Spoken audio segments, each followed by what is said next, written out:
चलो तो फिर आज एक नई फैमिली स्टार्ट करते हैं। फैमिली का नाम है पोएसी। पोएसी एक ऐसी फैमिली है जो हमारे जन्म से लेके हमारी मृत्यु तक हमारे साथ रहती है। कैसे, देखते हैं आगे। The family Poaceae is also one of the largest and most important families among the angiosperms। बहुत ही इंपॉर्टेंट फैमिली है इकोनॉमिकली और एस्थेटिकली।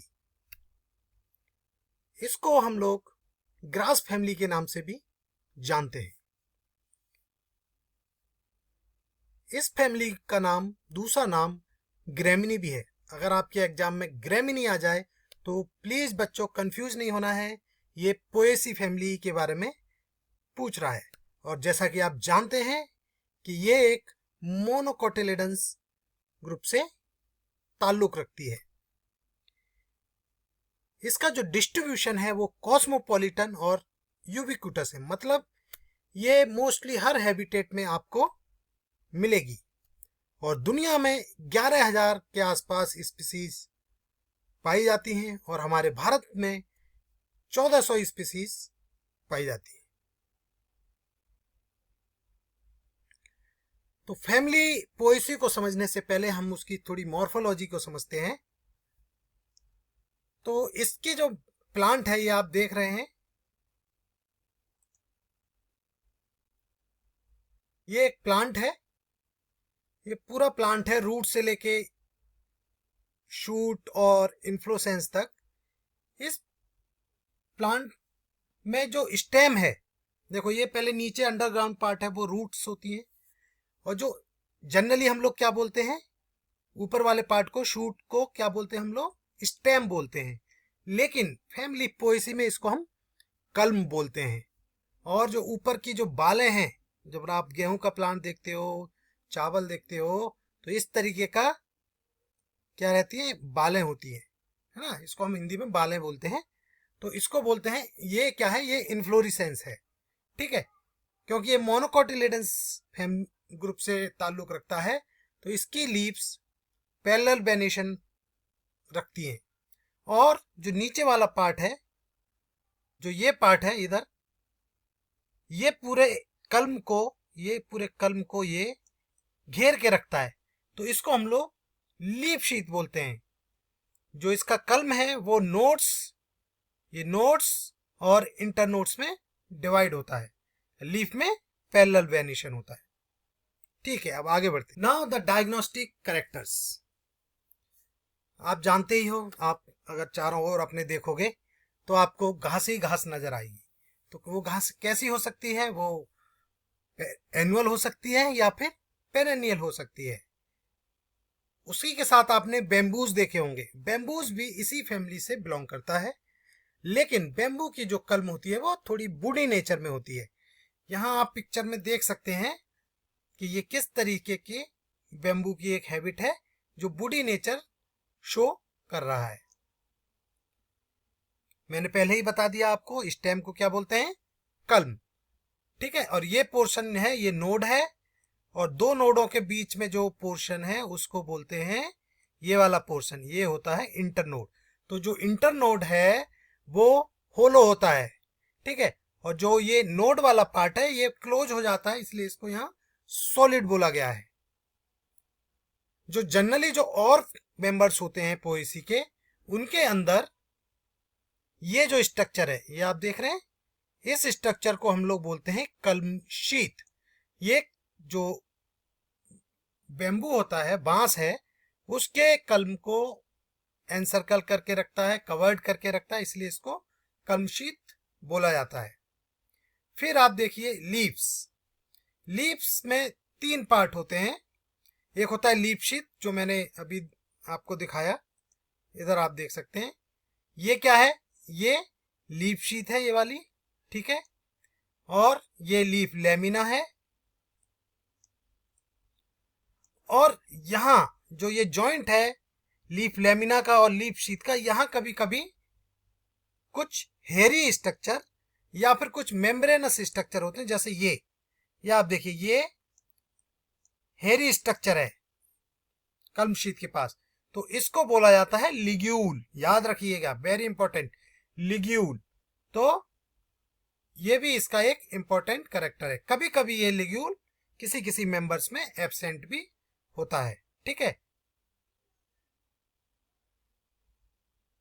नाउ इसका, अब आप जानेंगे इसके इन्फ्लोरेसेंस के बारे में। जो इसका जो एक यूनिट होती है सिर्फ ये वाली, इस अल्टीमेट पार्ट को बोलते हैं स्पाइकलेट। ये स्पाइकलेट स्पाइक में अरेंज हो सकते हैं, रेसिम में अरेंज हो सकते हैं और पेनिकल्स में अरेंज हो सकते हैं। ठीक है, each spikelet has 2 glumes basal bracts, जो कि बेसल ब्रैक्ट्स होते हैं। जैसे ये आप देख सकते हैं, ये एक लोअर ग्लूम है और ये अपर ग्लूम है।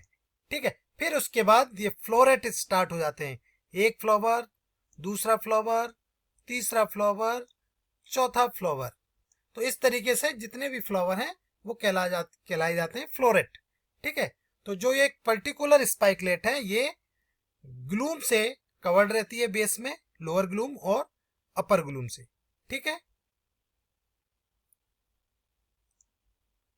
Now structure of flow rate. जो फ्लावर देखे थे, जो एक एक हमने इंडिविजुअल देखा, फ्लोरेट 1 2 3 बहुत सारे थे।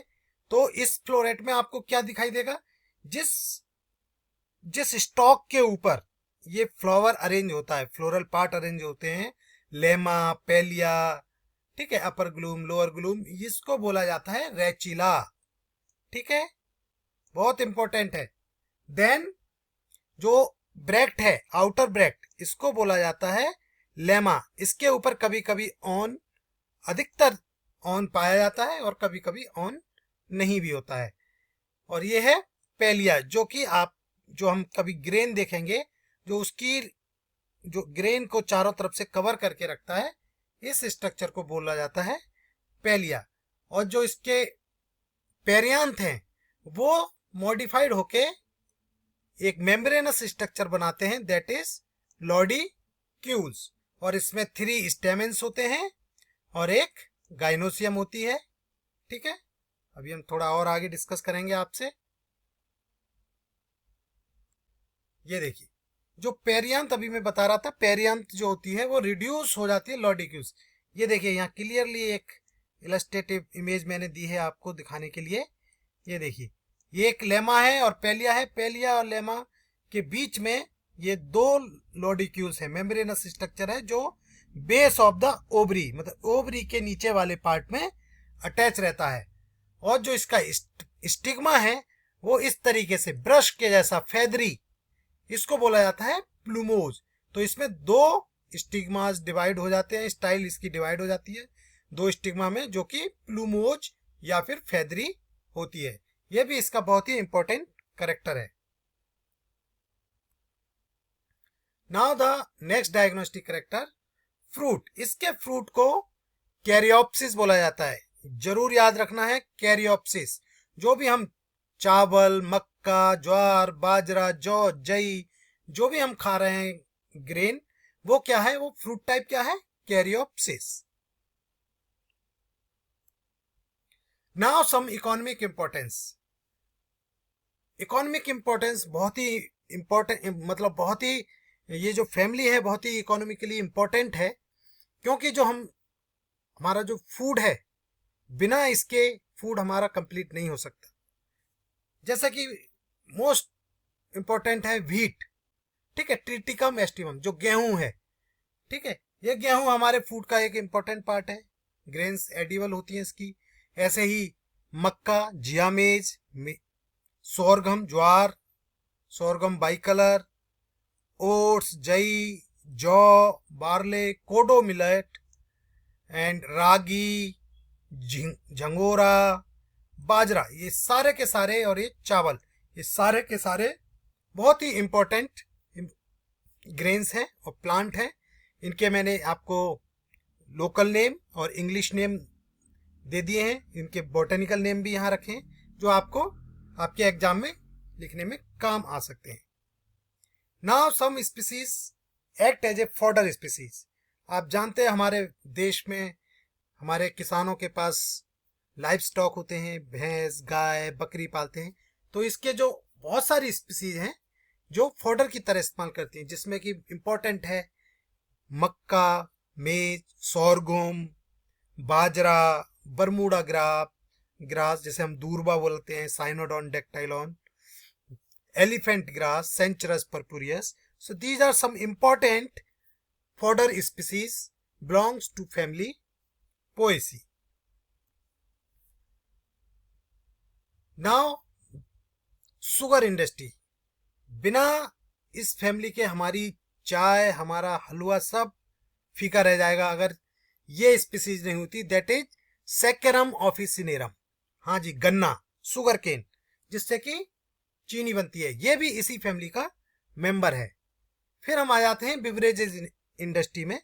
ऐसे बियर और एल्कोहल फर्मेंट करके बनाई जाती है, जिसमें कि मेनली मेज, जौ, चावल जैसी स्पीसीज का इस्तेमाल किया जाता है। Now bamboos are very important. आज के समय में बेम्बू के ऊपर पूरी इंडस्ट्री डेवलप हो चुकी है।